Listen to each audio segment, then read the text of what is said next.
যমুনার ভয়াবহ ভাঙনে জামালপুরের দেওয়ানগঞ্জে নদীগর্ভে বিলীন শতাধিক বসতবাড়ি ও ফসলি জমি। হুমকিতে রয়েছে বিভিন্ন গুরুত্বপূর্ণ স্থাপনা। এদিকে প্রকল্পের মাধ্যমে ভাঙন প্রতিরোধে কাজ করার আশ্বাস দিয়েছে কর্তৃপক্ষ। প্রতিনিধি রাজু আহমেদ ফুয়াদের তথ্যচিত্রে মোনার হুসাইনের ডেস্ক রিপোর্ট। শিয়া বাটার ও ভিটামিন সমৃদ্ধ লিলি বিউটি সোপ, তারুণ্যময় উজ্জ্বল ত্বকের জন্য। যমুনার ভয়ালথাবায় খোলাবাড়ি, হাজারি, মাগুরিহাট, খানপাড়া ও মাঝিপাড়া সহ প্রায় অর্ধশত গ্রাম ইতিমধ্যে বিলীন হয়েছে।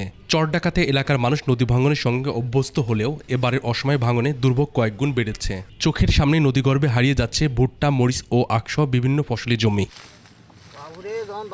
গত 2 মাসে খোলাবাড়ি এলাকায় একমাত্র যাতায়াতের সড়ক প্রায় 200 মিটার বিলীন হয়ে গেছে। ফলে কয়েকটি গ্রামের সঙ্গে যোগাযোগ বিচ্ছিন্ন রয়েছে। জরুরি রোগী পরিবহনে চরম ভোগান্তিতে পোহাচ্ছেন স্থানীয়রা। বসতভিটা হারিয়ে অনেক পরিবার আশ্রয় নিয়েছেন সড়কের পাশে কিংবা অন্যের জায়গায়। জায়গা জমি ভিটা বাড়ি সবই গেল গা। আর আমি কোন জায়গায় যা দাঁড়াম, আমার তার ভিটা বাড়ি থাকলো না। যদি কিছুটা বস্তা ফালাইলো না, তা তো মনে হয় যে একটু মনোবত পর্বত মানুষের ফিরা যাইব। এই মানুষটা আমরা পাইতেছি না, কার কাছে যাই, কোথায় দাঁড়াই। বছরের শুরু থেকে খোলাবাড়ি হয়ে চরডাকাতে থেকে বড়খাল পর্যন্ত প্রায় 5 কিলোমিটার এলাকায় তীব্র ভাঙন দেখা দিয়েছে। এতে ঝুঁকিতে পড়েছে মসজিদ, মাদ্রাসা ও প্রাথমিক বিদ্যালয় সহ গুরুত্বপূর্ণ স্থাপনা।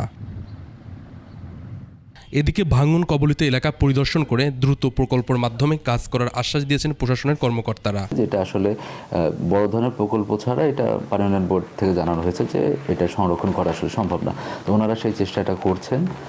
আর এই এলজিডির পক্ষ থেকেও চেষ্টা করা হচ্ছে। প্রকল্প পাওয়া গেলে আশা করি ওনারা এই বিষয়ে কার্যকরী পদক্ষেপ গ্রহণ করতে পারবেন। মানবেতর দিন কাটাচ্ছেন ভাঙন কবলিত বহু পরিবার। সরকারের সহায়তা সহ ভাঙন প্রতিরোধে দ্রুত কার্যকর ব্যবস্থা নেওয়ার দাবি দিশেহারা এইসব মানুষের। Monowar Hussain, desk report, 21 television.